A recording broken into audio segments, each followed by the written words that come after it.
Hi, we're back at Bolla, and this episode is all about what we found after having been away for the 3 months between December and the middle of March. One of the things that's been put in place since we were last here is our new gate, and it will look more sensible when we've got the fencing up, which is one of the jobs for this spring.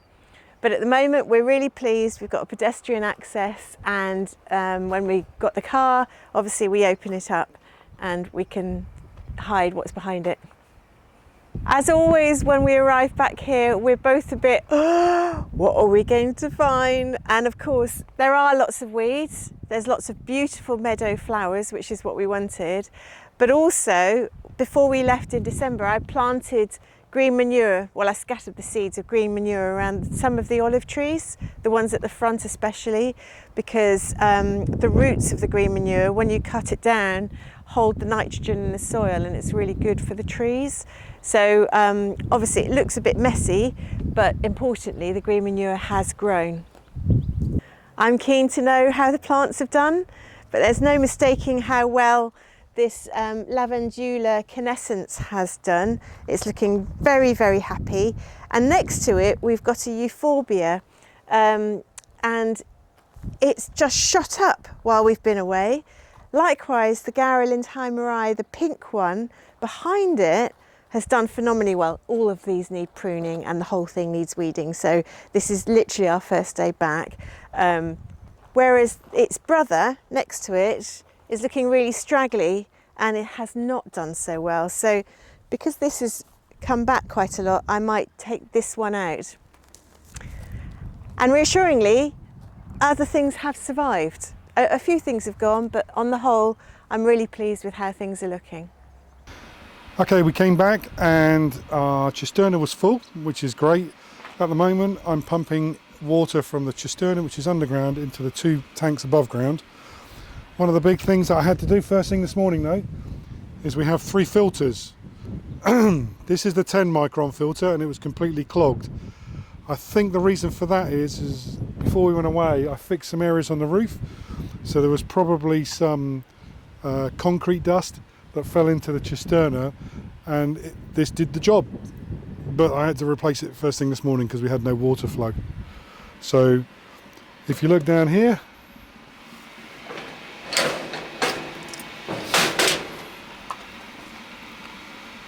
we have 3 very clean new filters: 60 micron, 10 micron, and the activated carbon filter.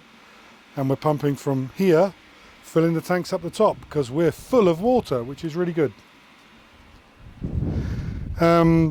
Just before we left last year, we actually we redid the driveway. We didn't put weed barrier down on this bit because we used the sludgy sand that was dug out from the swimming pool, and I put a whole layer of that first down, then a layer of sand and a layer of breccia. And coming back, I'm really pleased. There's only a few weeds down the centre. There's a few small weeds down here, which is okay. And then up in the Parcaggio area, we've got some weeds generally on the outskirts of it, but again, the sludge seems to have done the job and is a natural weed barrier because it goes rock hard after the water's fallen. So I was pleasantly surprised by the lack of really significant weeds in our driveways. So I'm less worried about the winter time here than I am about the summertime in terms of the plants surviving, and I'm pleased to see that quite a few of them have done okay. It is only day 1, so I haven't done a proper run around to see if everything's still alive that went in the ground before we left in December. But you can see clearly the euphorbia. This is Euphorbia dendroides, which is a small tree or a large shrub. That is loving it here. The bulbine frutescens has absolutely taken over that whole corner, and this is a Medicago arborea, which will grow to be about 2 meters. The bees are absolutely loving this at the moment. We've got one out the front as well, but this is very happy. And the giant fennel, those are the ones that really stand out as having thrived, and I'll be pleased if things have survived, but when they thrive, I'm extra happy. So as we walked in yesterday, yes, there are some weeds, but nowhere near the quantity that we had to contend with when we came back in September. And we've both been a bit anxious about this inner olive tree.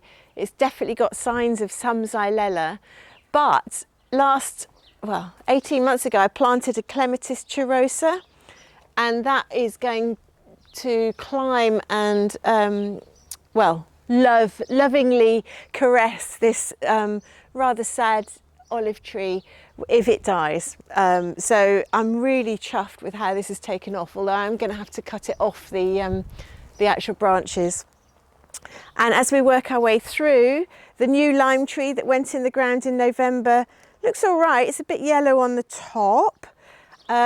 This bit is completely overgrown, but when I weed tomorrow, I'll find out what's going on. A lot of California poppies, they self-seeded last year and are doing fantastically. Again, we've got wildlife all over these. This is the Nepeta curvifolia, and this will be a magnet for the bees when it comes out in flower. But I'm chuffed to bits at how the Asphodylus fistulus and its neighbour, the Lavandula imni-ifri, behind it, have complemented each other. So this corner, this bed, is looking particularly great, although I do have to prune the bougainvillea back this month before it gets too late. So moving on,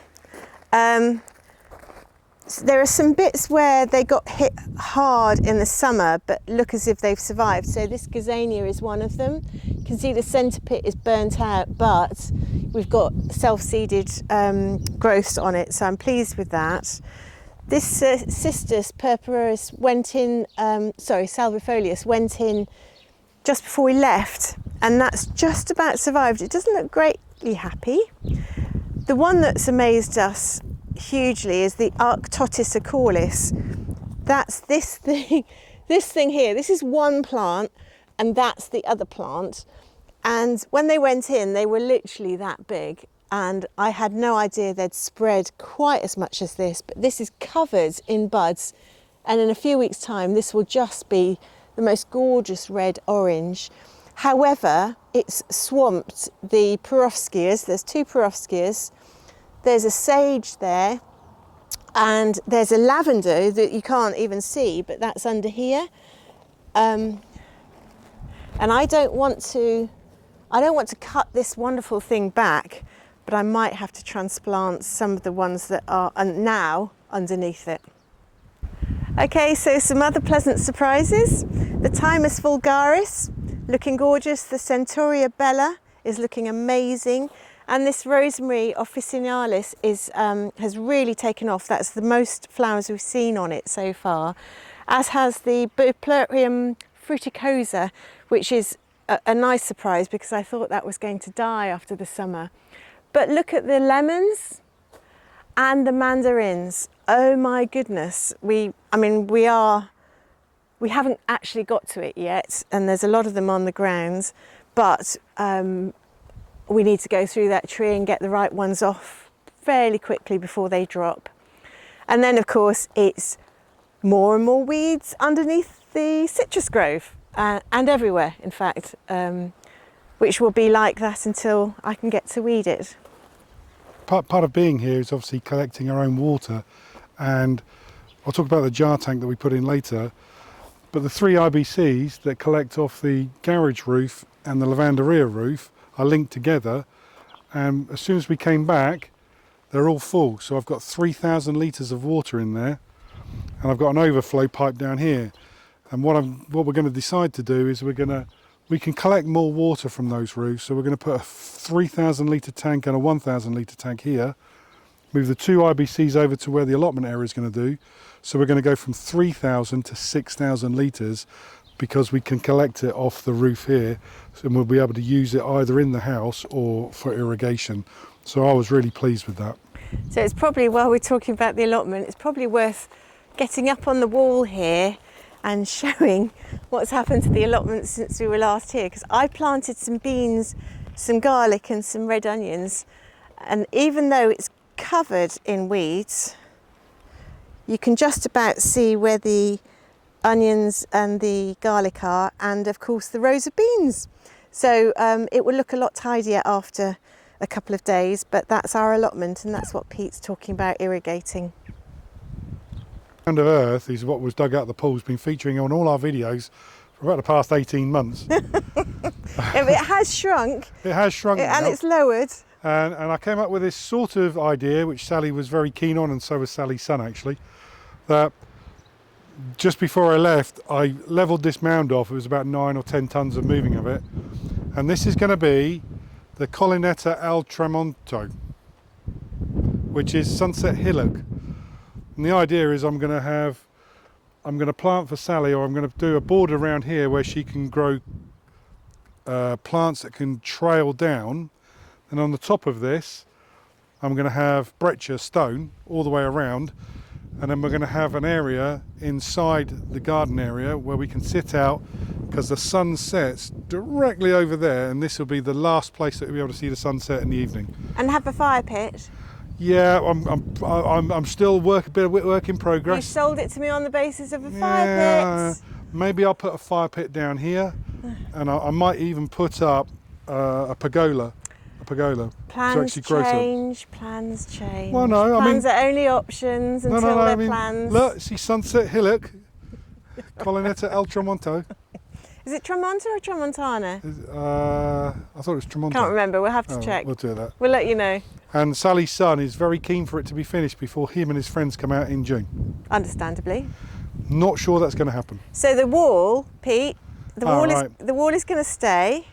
Right, what was going to happen is the wall was going to encompass the inner garden where this raised wall is up here.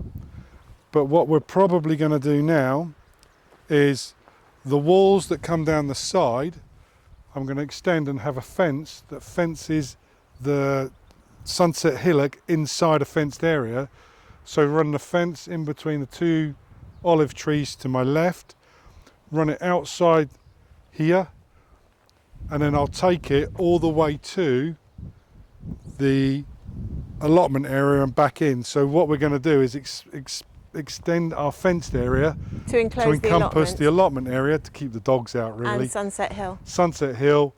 And it also, because Mark wasn't very, well, some people weren't keen on having to walk around, because if I fenced it in, you'd have to walk around to get here. Lazy sods. So I'm going to build steps to go over the wall to get here. Yeah. So it's and I've just talked about, because I've already planted climbers, of course, for the wall to go up the fence. So this one, for example, which is fairly well established now, I'm thinking, why not have an archway on the top of the wall? So it's obvious that it's a sort of on and off bit that Pete does steps up to, and grow the, it's a jasmine, a big jasmine grandifolia, that one, grow that over the arch so it looks pretty. And you know, I thought if I put steps here, because it walks from the house and back over, we might put an archway up here or something down here, and I'll probably put steps going up to the sunset hillock. Nice area, and then Sally has got more area where she can grow those things that sort of dangle down. Fantastic. More plants the better as well. You're on. Okay, so you might remember, if you saw the episode about the extra gardening areas that we did, I put an Aeonium Schwarzkopf here, strategically here, to cover up that rather ugly power box for the pool, so that I don't have to look at it when we're sitting on the patio, so that it's out of sight.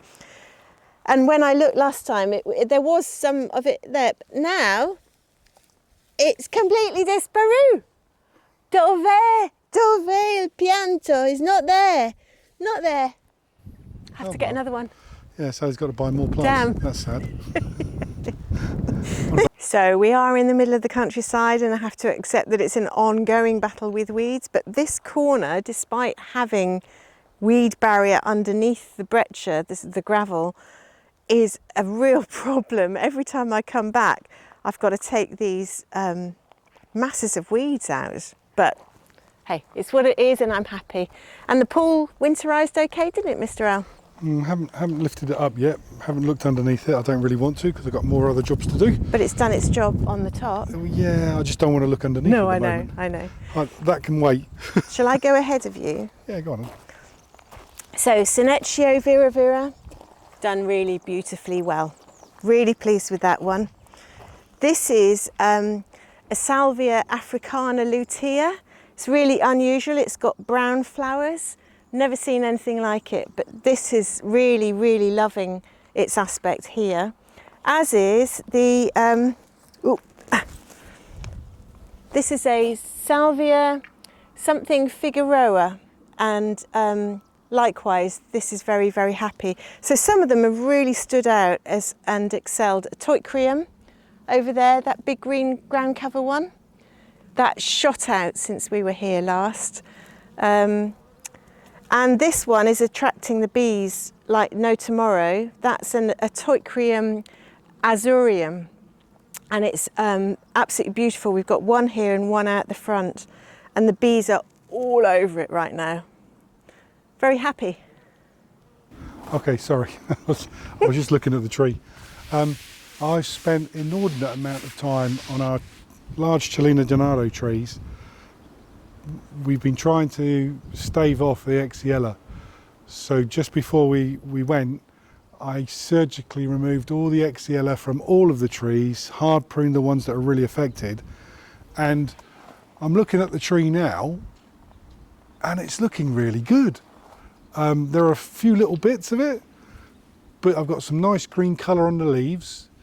The branches are thickened out, and there's just a little bit that's around. And yesterday when I walked around the other trees, they had the similar sort of thing. All our neighbours, Chelina Donatos, are completely dead. All of our Chelina Donatos and our neighbours just over the other side are completely dead. So although it's been a lot of work, it looks like at the moment we might even keep some of our trees. And even with these bits like that one, where it's dead, we don't know if that's Xylella or olive knot, which is where they have the lumps. In fact, I think we'd cut it all out of this one. Yeah, I've cut it all out on this one. We're not sure. Sometimes you can get confused between the two because it effectively kills off what's after the knot. But just looking at these leaves, there's a beautiful bright green colour. They're not dry. There's a few little branches that I'll take off up the top here. But this, and I walked around the land last night when we came in here, and I look round, and what I'll do is I'll show you some of the pictures of some of our neighbours' trees just to show you the difference in some of the trees that we have. And I know it's been a huge amount of work to do all this, but we may just be able to save all these trees, which would be great. It was literally the week before we left. I managed to actually cut the downpipe in, pick off the water and attach it to the jar tank, and come back, it's completely full. In fact, it's so full that it's obviously been overflowing. But again, that's another 700 litres in the tank. And plan going forward is I'm going to put an automatic float switch pump in here, pump this water out round the back to another tank round the back of the oven, and collect another probably 1,000, 2,000 litres of water. So we're probably going to end up being able to store 26,000 litres of water, which is awesome considering that there's going to be a water shortage and stuff, and we don't have to have any deliveries. But I was really pleased. I said, did it about the last couple of days before we left. The house itself has fared really well since December. We're always slightly concerned because the humidity here is quite high, and in the winter it can get quite damp, obviously. But inside the house, with all the measures that Pete's taken, with the air source heat pump and the cooler heater system and the underfloor and leaving dehumidifiers out, it's done the job brilliantly, and we've got no problems inside the house, just a little bit of damp inside the end bedroom, the twin bedroom, where there was a leak last year and we still think it's coming out of the wall. So that's the only place, and other than that, which is a real plus, because when I used to have it as a holiday house with the kids, we'd come out and things were blue with mould. So, and that was despite leaving a few of the windows ajar. So you know, this time we're delighted, really pleased. Again, before we went away, in this end bedroom here, right in the corner of the wall, there was a water trail, and there was also a water trail in one part of our bedroom. So I whipped up onto the roof and found out that it was blown cement that had come, or coal, or some sort of cement covering that had come off some of the bricks up the top, which was letting water in and coming down into the actual stonework down below. So I sealed all that up, and not a single bit of moisture was coming down our wall or the wall at the end. But what's happened over the last probably 16 years is that water has gone down in between the walls here, actually in the main building, and is still drying out. So they are a metre thick as well, aren't they? So and there's a gap in the middle, because I've actually poked something through, and there's a gap in the middle of those walls. And there were so many areas at the top that were letting water in, it had come down into the walls, and that's where the moisture came. And when we came back this time, our bedroom was dry, the floor was dry here, and I'm pretty sure now it's just a matter of drying out the internal stones. And I think by after the summertime, next year, there won't be any problems with the moisture as well, because I'm going to actually do a bit more work on the roof as well. So this is the site as we approach the house from the road, and we were very excited yesterday to be returning to this. What a lovely wild meadow we have got going. Obviously there's weeds everywhere, but on the whole, this is zone 1, and you can see where I've planted shrubs along the stretch of zone 1. They're doing particularly well. That's Aspartium junceum at the end there. All the sunflowers that I transplanted have disappeared completely. Don't know where they've disappeared to. The fennel needs pruning, the giant fennel, but some of the new plants I put in before we left in November, December have fared pretty well. I've lost Sesbania pinice, which is a shame because I'd grown those from seed, but something happened to those. The wild Californian poppies that I sowed last spring, the orange ones, are standing out amongst the crowd, and so are the cultivated marigolds, sitting in between all the wild marigolds that we have got, of calendula, that we've got all over the place. But they are bigger and brighter and a different colour in some cases as well. So on the whole, nowhere near the devastation that we had, that we witnessed when we came back after the summer break, or the 3 months away. The Medicago arborea over here has unfortunately split in the middle of the trunk. So, but we've decided today to just let nature do its thing, and it will either recover or it won't. Certainly one half looks better than the other, but I'm not sure how you would shore that up otherwise. It's a shame because it's a beautiful bush and the bees love it. And the other Toicrea mazurium, which is a magnet for the bees as well, that's in flower at the moment, looking beautiful. The giant fennels are doing their thing and going to start coming up soon. Some of the plants look a little bit dubious, like this one, but then others look amazing, and I'm really pleased. So that's the south side of zone 1. In amongst all of these wild calendula, you might just see the tiny daffodils, which I planted as bulbs 18 months ago. And the Aloe striatula has got new growth on it. This is the north side of zone 1, the 50 metres to the right hand side of the driveway as we look out towards the single track road, which no one ever drives down, or if they do, they honk and wave at us because they see us working all the time. And again, I had planted shrubs along here, some of which have fared better than others. This is the Anthillis berbejovis, looking amazing. The Myrtus communis next to it looks like it needs a bit of support, and of course the wild calendula are all over the place. We've got Arctotis acaulis out here as well. they're small at the moment. They're the ones that in the inner garden will take over eventually. But you can see the flower there. The aim is to cover up this area, the whole of zone 1, with flowers eventually and shrubs, so that, well, for a start, hunters don't think that they can walk through it, but it's also a bit of a privacy, free-flowing hedge for us. One of the delights, for me anyway, I get delighted, I'm not sure about Pete, is the Euphorbia mercenitis, which I planted from seed and is looking stupendous at the moment. The ants like it too, which I'm not so sure about. But and also we've got the Asphodylus fistulus here, which is enjoying its situation on top of the rocks.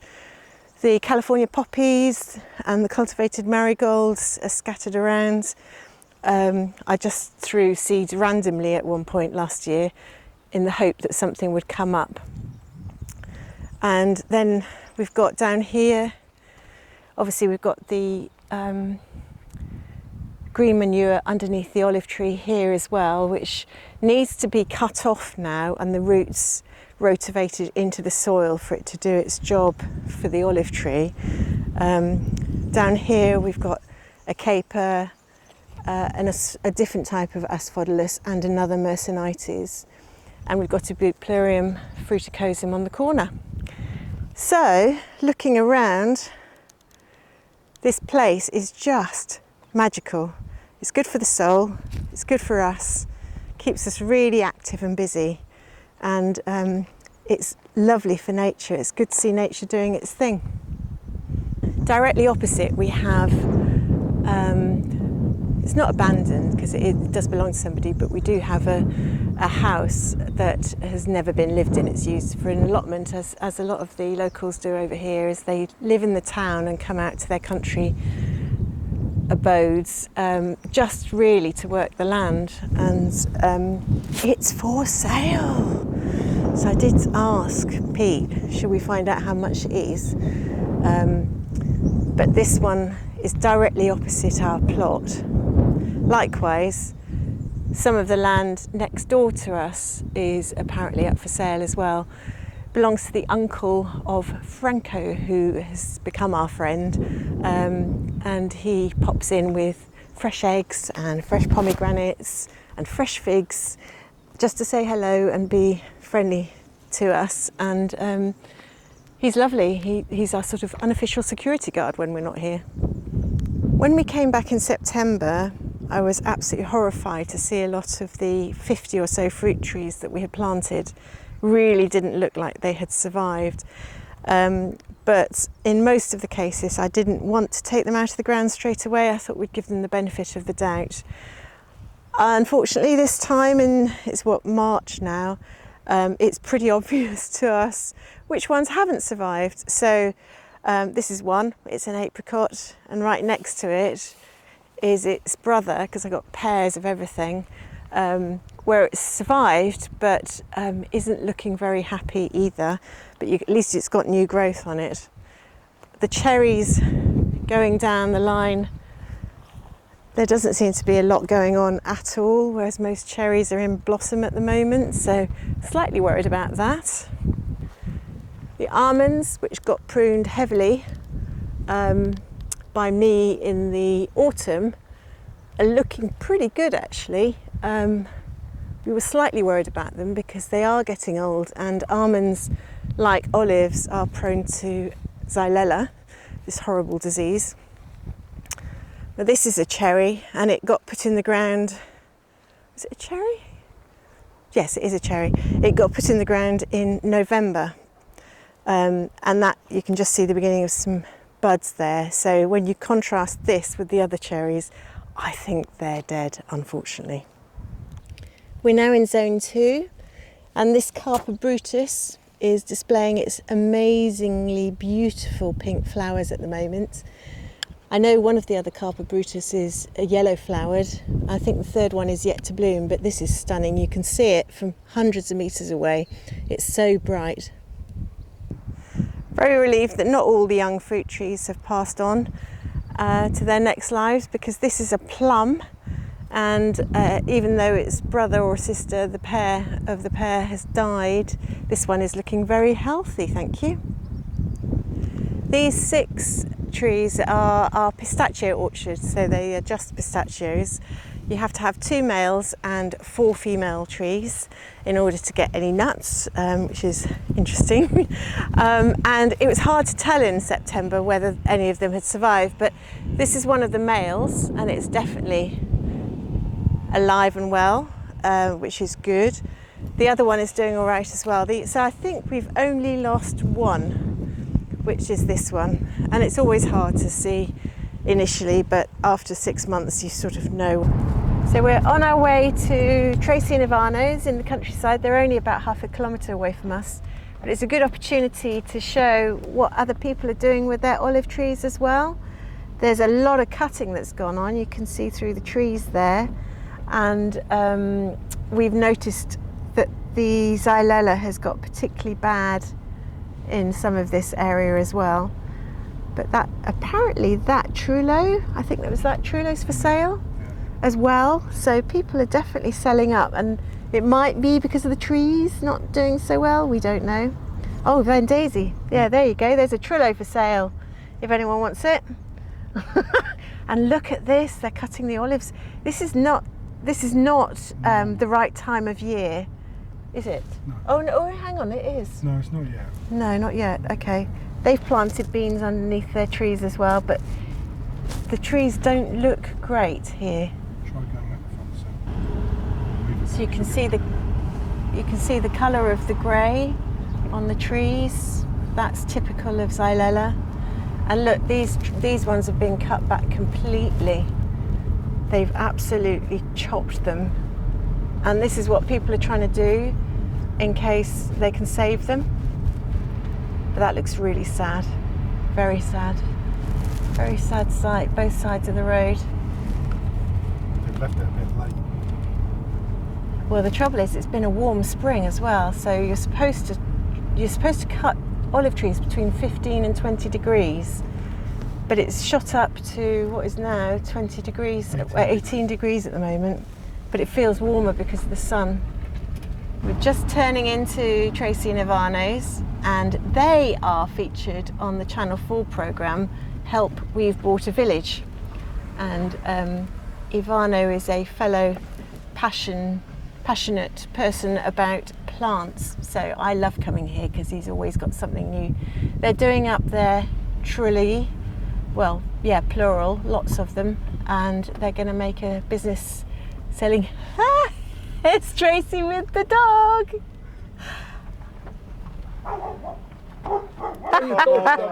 So this is Ivano, and the dog is? It's Chica. Chica. So Chica. Ivano has been looking after my seedlings for the 3 months. So let's go and have a look. I can't wait.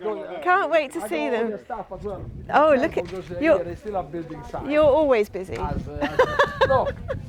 Oh my gosh, that's your Dasilerion. Yeah. Oh, isn't that looking good? A fraction of the price I paid for mine. Oh yeah. Has to be said. Yep. We found a new garden center.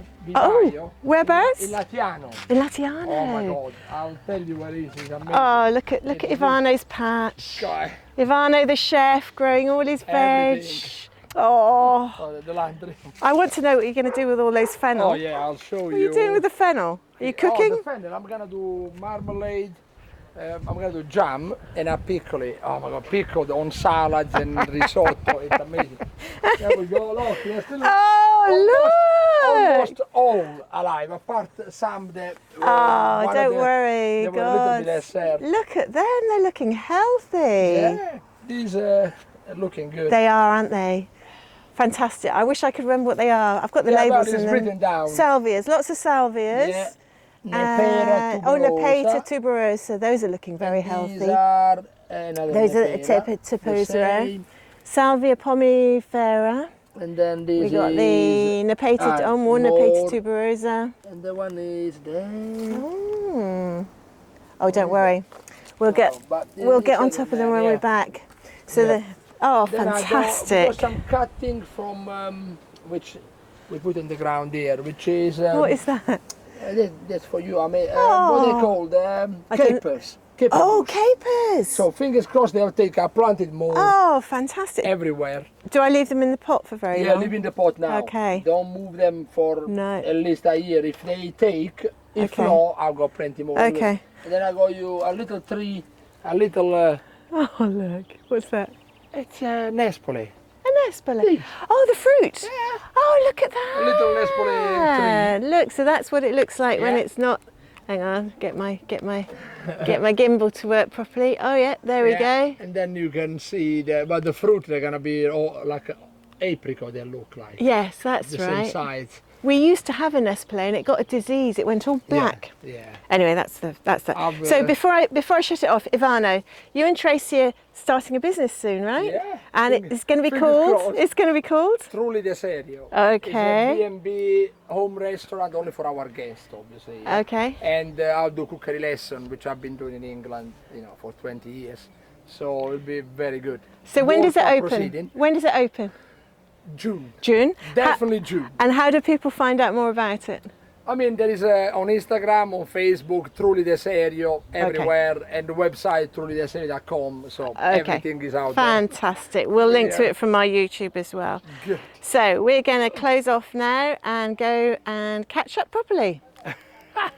One of the major jobs that we were going to do this spring, went on coming back pretty much straight away, was for Pete to put the fencing up around the top of the wall of our 600 square metre inner garden here, not least because these climbers need something to go up now. They've been waiting patiently, and obviously for security and keeping stray dogs out is the other two reasons.